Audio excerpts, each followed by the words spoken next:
Hello, my name is Vasily Tarasenko, I'm a Russian attorney.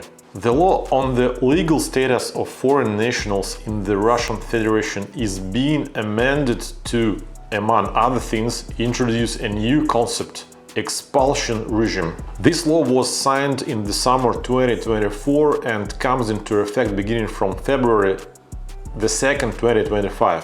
What is it?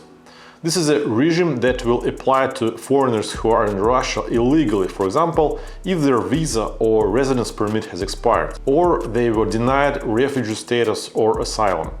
They were sentenced to expulsion from Russia, or they crossed the Russian border illegally, etc. Such people are restricted in their rights. They won't be able to get married in Russia, open a company or register as an individual entrepreneur, acquire and register real estate and vehicles in their name, open a bank account and carry out certain banking operations, namely transfer money and manage funds in accounts, with the exception of purchasing goods at the rate of 30,000 rubles per month and travel documents for leaving Russia, as well as paying fines. Also drive vehicles and be admitted to exams for the right to drive vehicles, etc. Can we say that this greatly limits the rights of non-citizens compared to what it was before? Not really. Foreigners staying in Russia without required valid documents were in fact prohibited from doing many of these things even without the new rule.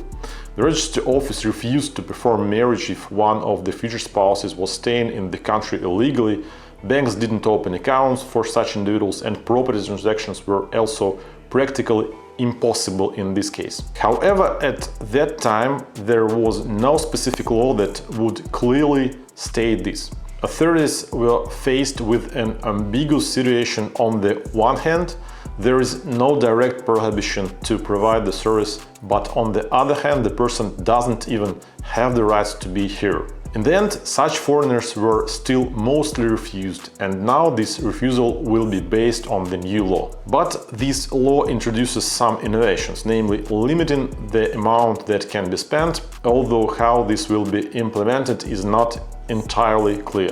The persons who stay in Russia is illegal will be called controlled. In addition, it's proposed to place a person under expulsion regime in temporary detention facilities without a court decision for up to 48 hours. Also, officials of the internal affairs bodies will be granted the authority to carry out administrative expulsion from Russia of foreigners without a court decision.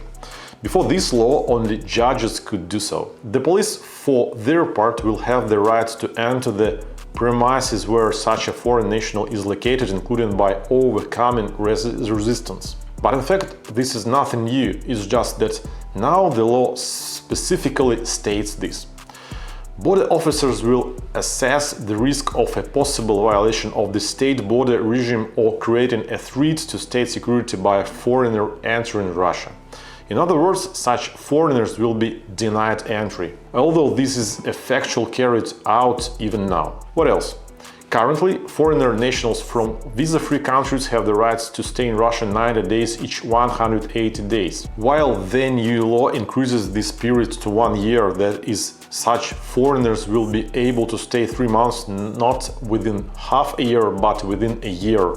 It's something new. Thus, although the 2025 law makes some changes and introduces new terms, it is mostly needed to specifically establish the restrictions on foreigners that already existed before. My name is Vasily Tarasenko, I'm a Russian attorney. Subscribe, please. Bye.